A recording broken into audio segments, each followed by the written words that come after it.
അസ്സലാമു അലൈക്കും വറഹ്മത്തുള്ളാഹി വബറകാതുഹു.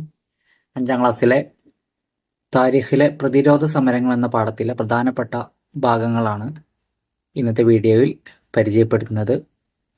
പ്രതിരോധ സമരങ്ങൾ പരിശുദ്ധ ഇസ്ലാം വിഭാവനം ചെയ്യുന്നു സമാധാനത്തിൻ്റെ സന്ദേശമാണ്.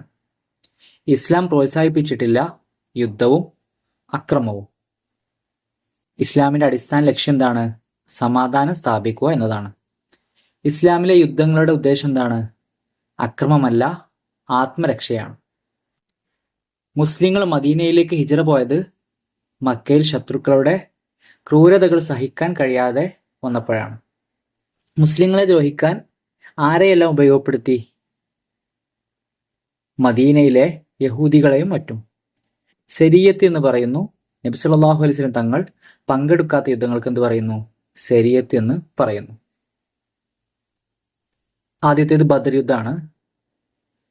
നടന്നത് ഹിജറ 2-ാം വർഷം. മാസം ഏതാണ്? റമളാൻ മാസമാണ്. മുസ്ലിം പക്ഷത്ത് എത്ര പേരുണ്ടായിരുന്നു? ബദർ യുദ്ധത്തിൽ മുസ്ലിം പക്ഷത്ത് എത്ര പേരുണ്ടായിരുന്നു? 313 സ്വഹാബികളുണ്ടായിരുന്നു. 3 കുതിരകൾ, 70 ഒട്ടകങ്ങൾ, 6 പടയങ്കികൾ. എത്ര പേർ ഷഹീദായി? 14 പേര് ഷഹീദായി. ശത്രുപക്ഷത്തോ 1000-ഓളം ഖുറൈശികളുണ്ടായിരുന്നു. 700 ഒട്ടകങ്ങൾ, 200 കുതിരകൾ, 600 അങ്കികൾ. എത്ര പേർ കൊല്ലപ്പെട്ടു? അബൂജഹൽ ഉൾപ്പെടെ 70 പേർ കൊല്ലപ്പെട്ടു. ഓക്കെ, ഇതിലൊന്നാമത്തെ ചോദ്യം, മദീനയിലെ ജൂതഗോത്രങ്ങൾ ഏവ? ബനു ഖൈനുഖാ, ബനു ഖുറൈള, ബനു നളീർ. 2. നബി സല്ലല്ലാഹു അലൈഹി വസല്ലം തങ്ങൾ ജൂതരുമായി ഉണ്ടാക്കിയ കരാർ എന്തായിരുന്നു? മുസ്ലിങ്ങളുമായി ഐക്യത്തിൽ കഴിയാമെന്നും ഇസ്ലാമിൻ്റെ ശത്രുക്കളെ സഹായിക്കുകയില്ലെന്നുമായിരുന്നു കരാർ. 3. ബദറിലെ ഏറ്റുമുട്ടൽ എന്നായിരുന്നു? ഹിജറ 2-ാം വർഷം റമളാനിൽ. 4. മുസ്ലിങ്ങൾക്കുണ്ടായിരുന്ന ആയുധങ്ങൾ എന്തെല്ലാം? ഇതൊക്കെയായിരുന്നു? 3 കുതിരകളും 70 ഒട്ടകങ്ങളും 6 പടയങ്കുകളായിരുന്നു. 5. ബദൽ ഷഹീദായവർ എത്ര പേരാണ്? ഉത്തരം 14 പേരാണ്. അടുത്തത് ഏതാണ്? ഉഹദ് യുദ്ധം. വർഷം ഹിജറ 3-ാം വർഷം. മാസം ശവ്വാൽ 15. മുസ്ലിം പക്ഷത്ത് എത്ര പേരായിരുന്നു? 1000 പേരുണ്ടായിരുന്നു. വഴിയിൽ വെച്ച് 300 പേരും മടങ്ങി. ഷഹീദായവർ എത്ര പേരായിരുന്നു? പിതൃവ്യൻ ഹംസ റളിയല്ലാഹു അൻഹു, നബി സല്ലല്ലാഹു അലൈഹി വസല്ലം പിതൃവ്യൻ ഹംസ റളിയല്ലാഹു അൻഹു. അതുപോലെ 70 പേർ ഷഹീദായി. ശത്രുപക്ഷത്ത് എത്ര പേരായിരുന്നു? 3000 യോദ്ധാക്കൾ ഉണ്ടായിരുന്നു. 15 സ്ത്രീകൾ, 200 കുതിരകൾ, 300 ഒട്ടകങ്ങൾ. എത്ര പേർ കൊല്ലപ്പെട്ടു? 23 പേർ കൊല്ലപ്പെട്ടു. ചോദ്യങ്ങൾ വായിക്കാം. ഉഹദ് യുദ്ധമുണ്ടായ വർഷം ഏതാണ്? ഹിജറ 3-ാം വർഷം ശവ്വാൽ മാസത്തിൽ. 2. ജബൽ റുമാത്തിൽ നിർത്തിയവരോട് നൽകിയ നിർദ്ദേശം എന്തായിരുന്നു? ഞാൻ തിരിച്ചു വിളിക്കുന്നതുവരെ ആരും താഴെ ഇറങ്ങരുത്. 3. പതാക വഹിച്ചിരുന്നത് ആരായിരുന്നു? ഉത്തരം മുസ്അബ് ബിൻ ഉമൈർ റളിയല്ലാഹു അൻഹു. 4. കൊലയാളി വിളിച്ചു പറഞ്ഞു എന്ത്? നിശ്ചയം ഞാൻ മുഹമ്മദിനെ കൊന്നു. 5. ഉഹദിൽ ഷഹീദായവർ എത്ര പേരാണ്? 70 സ്വഹാബികൾ അല്ലേ. അടുത്തത് ഖന്തക്കാണ്. അഹ്സാബ് അല്ലെങ്കിൽ പ്രതിരോധ കിടങ്ങ്. വർഷം ഏതാണ്? ഹിജറ 5-ാം വർഷം. മാസം ശവ്വാൽ മാസം. മുസ്ലിം പക്ഷത്ത് 3000 പേരുണ്ടായിരുന്നു. ആരും ഷഹീദായിട്ടില്ല. ശത്രുപക്ഷത്ത് അബൂ സുഫ്യാന്റെ നേതൃത്വത്തിൽ 10000 പേരും ഒത്തുഫാൻ സേനയും. ആരും കൊല്ലപ്പെട്ടില്ല. മദീനയിലേക്കുള്ള പ്രവേശന അതിർത്തിയിൽ വലിയ കിടങ്ങ് കയറി. അവർ അമ്പുയുദ്ധം നടത്തി. അവരിൽ ഒരു കൊടും കാറ്റടിച്ചു. 15 ദിവസം മദീന വളഞ്ഞു. തമ്പുകൾ കടപുഴകി വീണു. അള്ളാഹു അവരിൽ ഒരു ഭയം ഇറക്കി. ഒരു ചോദ്യം വായിക്കാം. മദീനയിൽ കിടങ്ങ് കയറാൻ കാരണം എന്തായിരുന്നു? അബൂ സുഫ്യാന്റെ നേതൃത്വത്തിൽ 10000 പേരടങ്ങുന്ന ഒരു സേനയും ഖുത്ഫാനിൽ നിന്നുള്ള സൈന്യവും മദീനയെ ലക്ഷ്യമാക്കി പുറപ്പെട്ടപ്പോൾ നബി സല്ലല്ലാഹു അലൈഹി വസല്ലം തങ്ങളും സ്വഹാബികളും മദീനയിലേക്കുള്ള പ്രവേശന അതിർത്തിയിൽ ഒരു കിടങ്ങ് കയറി ഉപരോധിക്കാൻ തീരുമാനിച്ചതാണ് കാരണം. 2. ഖന്തക്കിനെ അഹ്സാബ് യുദ്ധം എന്ന് പറയാൻ കാരണം എന്താണ്? ശത്രുക്കൾ സംഘടിതമായി വന്നതിനാലാണ് അങ്ങനെ ഒരു പേര് വരാൻ കാരണം. 3. കിടങ്ങ് മുറിച്ചു കടക്കാൻ കഴിയാതെ വന്നപ്പോൾ ശത്രുക്കൾ എന്തു ചെയ്തു? ഉത്തരം ഇരു സൈന്യങ്ങളും തമ്മിൽ അമ്പുയുദ്ധം നടന്നു. 4.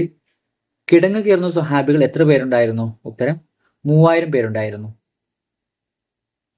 അടുത്തത് ഹുദൈബിയ സന്ധിയാണ്. ഹിജ്റ 6-ാം വർഷമാണ്. മാസം ദുൽഖഅദ്. ഹുദൈബിയ സന്ധി നബി സല്ലല്ലാഹു അലൈഹി വസല്ലമയും 1400 സ്വഹാബികളും ഉംറ ചെയ്യാൻ വേണ്ടി മക്കയിലേക്ക് പുറപ്പെട്ടു. സന്ധി എന്താണ്? അഥവാ കരാറ്. മുസ്ലിങ്ങൾ ഇപ്പോൾ മക്കയിൽ പ്രവേശിക്കരുത്, മദീനയിലേക്ക് തന്നെ മടങ്ങുക. അടുത്ത വർഷം ഉംറ നിർവഹിക്കാം. 10 വർഷം പരസ്പരം യുദ്ധം പാടില്ല. ചോദ്യങ്ങൾ വായിക്കാം. നബി സല്ലല്ലാഹു അലൈഹി വസല്ലം തങ്ങളും സ്വഹാബികളും മക്കയിലേക്ക് പുറപ്പെട്ടു. എന്തായിരുന്നു ഉദ്ദേശം? ഉംറ ചെയ്യൽ. 2. അവർ ഇഹ്റാം ചെയ്തു. എവിടെ വെച്ച്? ഉത്തരം ദുൽഹുലൈഫയിൽ വെച്ച്. 3. നീ തവാഫ് ചെയ്യുക, മറ്റാരെയും അനുവദിക്കില്ല എന്ന് ആരോട് പറഞ്ഞു? ഉത്തരം ഉസ്മാൻ റളിയല്ലാഹു അൻഹു. 4. ബൈഅത്തുർ റിദ്വാൻ എന്നാൽ എന്താണ്?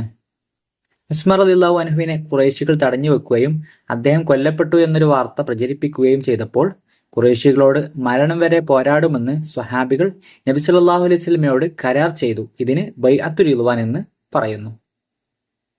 ഓക്കെ, 5-ാമത്തേതാണ് ഖൈബർ യുദ്ധം അല്ലേ. ഹിജ്റ 7-ാം വർഷമാണ്. മുഹറം മാസത്തിലാണ്. മുസ്ലിം പക്ഷത്ത് 200 കുതിരപ്പടയാളികളടക്കം 1600 സ്വഹാബികളുമായി നബി സല്ലല്ലാഹു അലൈഹി വസല്ലം ചെയ്തു ഖൈബർ യുദ്ധത്തിന് വേണ്ടി പുറപ്പെട്ടു. ഷഹീദായവർ എത്ര പേരാണ്? 15 പേർ ഷഹീദായി. ശത്രുപക്ഷത്ത് ഖൈബറിലെ യഹൂദികളായിരുന്നു. കൊല്ലപ്പെട്ടവർ 93 പേർ. ഓക്കെ. 1. ഖൈബറിൽ താമസിച്ചിരുന്നത് ആരായിരുന്നു? ഉത്തരം യഹൂദികൾ. 2. നബി സല്ലല്ലാഹു അലൈഹി വസല്ലം സ്വഹാബികളും ഖൈബറിലേക്ക് പുറപ്പെടാൻ കാരണം എന്താണ്? മുസ്ലിങ്ങളെ ദ്രോഹിക്കുകയും മദീനയെ ആക്രമിക്കാൻ ശത്രുക്കളെ സഹായിക്കുകയും ചെയ്തത് കാരണം ശല്യം അസഹ്യമായപ്പോൾ. 3. നബി സല്ലല്ലാഹു അലൈഹി വസല്ലമയെ കണ്ട യഹൂദികൾ എന്തു ചെയ്തു? അവരുടെ കോട്ടകളിൽ അഭയം തേടുകയും മുസ്ലിങ്ങൾക്ക് നേരെ അമ്പെയ്തു കൊണ്ടിരിക്കുകയും ചെയ്തു. 4. ഖൈബറിൽ ഷഹീദായവർ എത്രയാണ്? 15 പേർ ഷഹീദായി. 5. ഖൈബറിൽ കൊല്ലപ്പെട്ട യഹൂദികൾ എത്രയാണ്? 93 പേര്. ഓക്കെ. 6-ാമത്തെ മക്ക വിജയാണ്. ഹിജ്റ 8-ാം വർഷമാണ്. റമളാൻ മാസത്തിലാണ്. 10,000 സ്വഹാബികളുമായി മക്കയിലേക്ക് നബി സല്ലല്ലാഹു അലൈഹി വസല്ലം പുറപ്പെട്ടു. ഖാലിദ് ഇബ്നു വലീദ് റളിയല്ലാഹു അൻഹു മക്കയുടെ താഴ്ഭാഗം, നബി സല്ലല്ലാഹു അലൈഹി വസല്ലം മക്കയുടെ മുകൾ ഭാഗം. മൻ ദഖല ദാറു അബി സുഫിയാൻ ഫഹുവ ആമിനുൻ വമൻ ദഖലൽ മസ്ജിദ ഫഹുവ ആമിനുൻ വമൻ അഗ്ലക അലൈഹി ബാബുഹു ഫഹുവ ആമിനുൻ എന്ന് അബൂ സുഫിയാൻ വിളിച്ചു പറഞ്ഞു. ചോദ്യം: ഹുദൈബിയ കരാറിന് എതിരായിരുന്നു ഏത്? ഖുറൈശികൾ ബനൂ ബക്കർ ഗോത്രക്കാരെ സഹായിച്ചത്. 2. മുസ്ലിങ്ങളുടെ സഖ്യകക്ഷി ആരായിരുന്നു? ഉത്തരം ഖുസാഅത്ത് ഗോത്രം. 3. അബൂ സുഫിയാൻ ഇസ്ലാം സ്വീകരിച്ചു എവിടെ വെച്ച്? ഉത്തരം മറുൽ ലഹ്റാനിൽ വെച്ച്. 4. കഅബയുടെ സമീപം എത്തിയപ്പോൾ നബി സല്ലല്ലാഹു അലൈഹി വസല്ലം തങ്ങൾ എന്തു പറഞ്ഞു? വഖുൽ ജാഅൽ ഹഖ്ഖു വസഹഖൽ ബാത്തിലു ഇന്നൽ ബാത്തില കാന സഹൂഖ. 5. സൈന്യത്തെ 2ആയി ഭാഗിച്ചു. ആരൊക്കെയാണ് നേതൃത്വം കൊടുത്തത്? ഉത്തരം നബി സല്ലല്ലാഹു അലൈഹി വസല്ലം തങ്ങൾ, ഖാലിദ് ഇബ്നു വലീദ് റളിയല്ലാഹു അൻഹു. 6. ഖാലിദ് റളിയല്ലാഹു അൻഹുവിനെ നേരിട്ടു ആര്? ബനൂ ബക്കർ ഗോത്രക്കാർ, ഹുദൈൽ ഗോത്രക്കാർ. 7. അബ്ബാസ് റളിയല്ലാഹു അൻഹു കയറിയ കുതിരയുടെ പേരെന്താണ്? ഉത്തരം ബൈള. 8. അബൂ സുഫിയാൻ നബി സല്ലല്ലാഹു അലൈഹി വസല്ലമയുടെ അടുക്കിലെത്തി എങ്ങനെ? ഉത്തരം അബൂ സുഫിയാനെ അബ്ബാസ് റളിയല്ലാഹു അൻഹു കുതിരയുടെ പിന്നിൽ കയറ്റി കൂട്ടിക്കൊണ്ടുവന്നു. ഇനി പൂരിപ്പിക്കാനാണ്. മൻ ദഖല ദാറ ഡാഷ് ബാബുഹു ഫഹുവ ആമിനുൻ. മൻ ദഖല ദാറ അബി സുഫിയാന ഫഹുവ ആമിനുൻ വമൻ ദഖലൽ മസ്ജിദ ഫഹുവ ആമിനുൻ വമൻ അഗ്ലക അലൈഹി ബാബുഹു ഫഹുവ ആമിനുൻ. 2-ാമത്തത് അവിടെ ഉണ്ടായിരുന്ന ഡാഷ് നിസ്കരിച്ചു. അവിടെ ഉണ്ടായിരുന്ന ബിംബങ്ങളെല്ലാം നീക്കം ചെയ്യാൻ കൽപ്പിച്ചു. കഅബയിൽ പ്രവേശിച്ചു. 2 റക്അത്ത് നിസ്കരിച്ചു. അടുത്തത് ഹുനൈൻ സമരമാണ്. 7-ാമത്തത്. അതിൽ മുസ്ലിം പക്ഷത്ത് നബി സല്ലല്ലാഹു അലൈഹി വസല്ലമയുടെ നേതൃത്വത്തിൽ 12,000 പേരുണ്ടായിരുന്നു. ഷഹീദായവർ 12 പേർ ഷഹീദായി. ശത്രുപക്ഷത്ത് 30,000 പേരുണ്ടായിരുന്നു. കൊല്ലപ്പെട്ടവർ 70 പേര്. നിരവധി പേരെന്ത് ചെയ്തു? തടവിലാക്കപ്പെടുകയും ചെയ്തു. ചോദ്യം 1. മുസ്ലിങ്ങളെ നേടാൻ പുറപ്പെട്ട ഗോത്രങ്ങൾ ഏതൊക്കെയാണ്? ഹവാസിന്, സഖീഫ്. 2. മുസ്ലിം സൈന്യം ഹുനൈൻ താഴ്വരയിൽ എത്തിയപ്പോൾ എന്ത് സംഭവിച്ചു? ശത്രുക്കൾ മുസ്ലിങ്ങൾക്ക് നേരെ അമ്പെയ്ത്ത് നടത്തി ആക്രമിച്ചു. 3. സ്വഹാബികളിൽ ചിലർ ഓടിപ്പോവാൻ കാരണം എന്താണ്? അപ്രതീക്ഷിതമായ ശത്രുക്കളുടെ ആക്രമണം കാരണമാണ് ഓടിപ്പോയത്. 4. അന്ന് ത്വായിഫും പരിസരവും അവരുടെ കേന്ദ്രമായിരുന്നു. ആരുടെ? ഹവാസിൻ, സഖീഫ് ഗോത്രക്കാരുടെ. 5. മുസ്ലിം സൈന്യത്തിൽ എത്ര പേരുണ്ടായിരുന്നു? ഉത്തരം 12,000. അടുത്തത് മുഅ്തത്ത് യുദ്ധമാണ്, എട്ടാമത്തത്.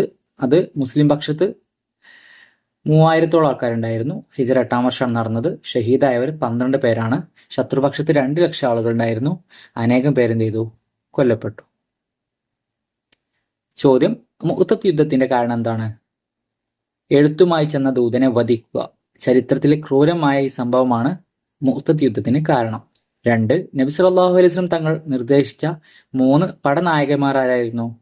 സെയ്ദ് ബിൻ ഹാരിസ് റളിയല്ലാഹു അൻഹു, ജഅഫർ ബിൻ അബി ത്വാലിബ് റളിയല്ലാഹു അൻഹു, അബ്ദുല്ലാഹി ബിൻ റവാഹ റളിയല്ലാഹു അൻഹു. 3. അവസാനം തെരഞ്ഞെടുക്കപ്പെട്ട പടനായകൻ ആരാണ്? ഉത്തരം ഖാലിദ് ബിൻ വലീദ് റളിയല്ലാഹു അൻഹു. റോമൻ സൈനികൻ വധിച്ച സ്വഹാബി ഹാരിസ് ബിൻ ഉമൈർ അസ്ദി റളിയല്ലാഹു അൻഹു. 9-ാമത്തെ തബൂക്ക് യുദ്ധമാണ്. ഹിജ്റ 9-ാം വർഷമാണ് നടന്നത്. മദീനയിൽ നിന്നും വളരെ അകലെയുള്ള പ്രദേശമാണ് തബൂക്ക്.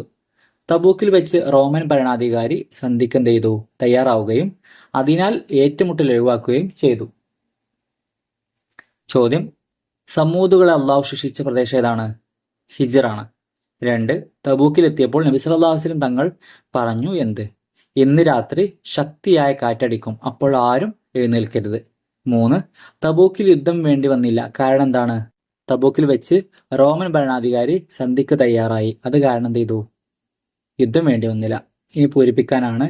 മദീനയിൽ നിന്നും ഡാഷ് തബൂക്ക്. മദീനയിൽ നിന്നും വളരെ അകലെയുള്ള പ്രദേശമാണ് തബൂക്ക്. 2.